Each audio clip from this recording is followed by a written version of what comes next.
votar la Constitució la majoria dels andorrans. Però, malgrat tot, i encara que molts l'haguessin votat, vam ser criticats. Vam ser criticats, i molt, perquè després hi ha hagut crisis pel mig, pel darrere, i clar, la política, però bueno, jo crec que el resultat 30 anys després és molt satisfactori. I el país, evidentment, que ha canviat molt, i jo només demanaria que aquest esperit que vam tenir en el Consell Constituent, els 28 assentats en aquesta sala, el tinguessin avui en dia els polítics.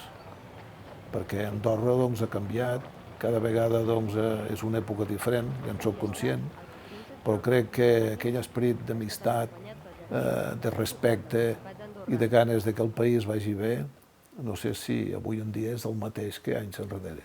No ho sé, perquè tampoc hi estic tan ficat. Però m'agradaria que fos així. Malgrat algunes excepcions, com a totes les parròquies, no?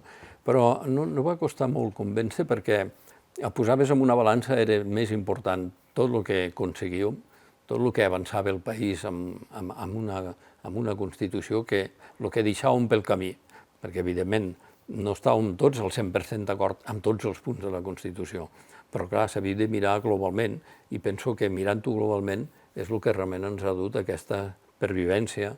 Penso que la necessitat d'evolucionar com a país, d'esdevenir un estat de dret democràtic i social.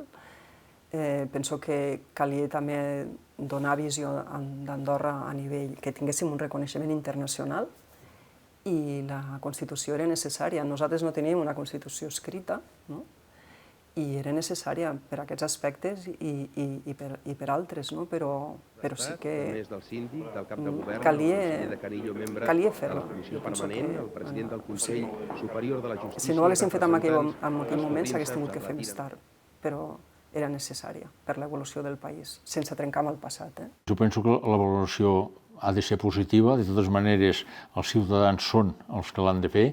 En aquest moment tot és millorable i en aquell moment es hagués pogut aconseguir millor, ho dubto, però es va anar per aconseguir el que era possible, perquè a partir d'aquell moment qualsevol modificació de la Constitució quedava a iniciativa única i exclusiva dels andorrans, que fins a aquell moment no era així.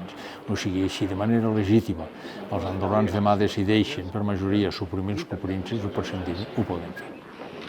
Anem a un extrem que no és el meu cas, però vull dir que ho vam deixar tot a mans de la sobirania popular. I després la Constitució ha donat un exemple de que quan hi ha hagut un problema ha tingut els mecanismes per poder-lo solucionar, independentment de que amb sentències del Constitucional algunes les pogués compartir, d'altres no, però això ja és un criteri de cada ciutadà.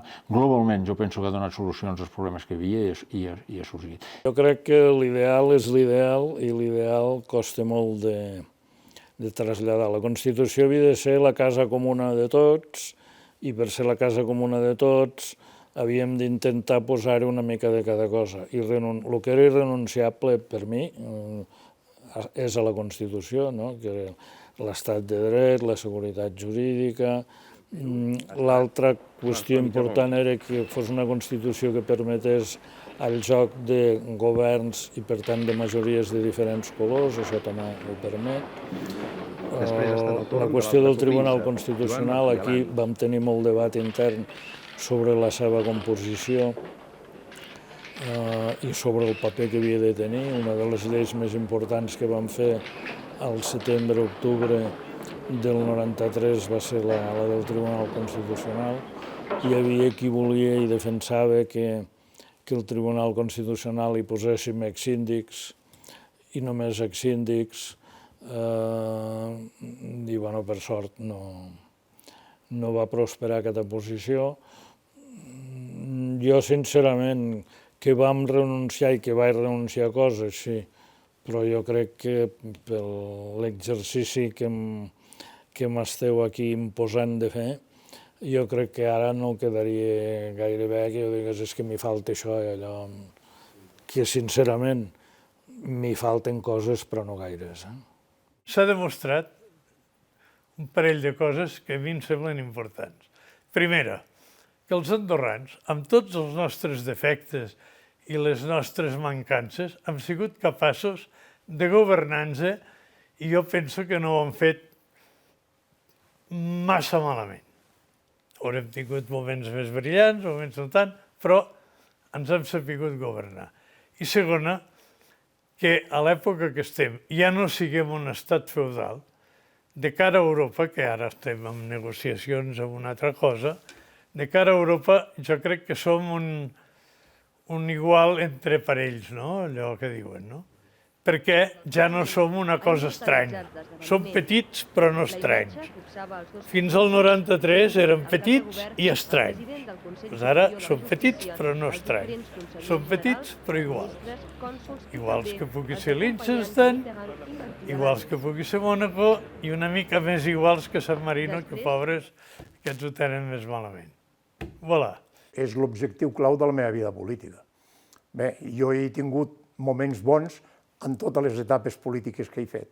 He trobat aquí companys extraordinaris, en el Consell, en el Comú, i bueno, quan t'il·lusiones per projectes, cada projecte té la seva importància. Però si he de dir un projecte rellevant per la meva etapa política és el que vam obtenir la Constitució, que és, jo penso, l'objectiu far de l'últim segle de lo que és la política andorrana. Jo considero que es va realitzar, es va crear una Constitució que correspon al que es fa a Europa. I s'ha demostrat amb el temps que ha funcionat. S'han presentat tots els casos, però sempre ha funcionat. El Consell no s'ha hagut de tornar a autodissoldre mai més. Doncs ha funcionat. Que són coses que s'han de canviar. Jo no crec que s'hagi de canviar massa sovint una Constitució. Ha de ser un conjunt de regles que s'han de sacralitzar i s'han de respectar. Si es canvien massa sovint,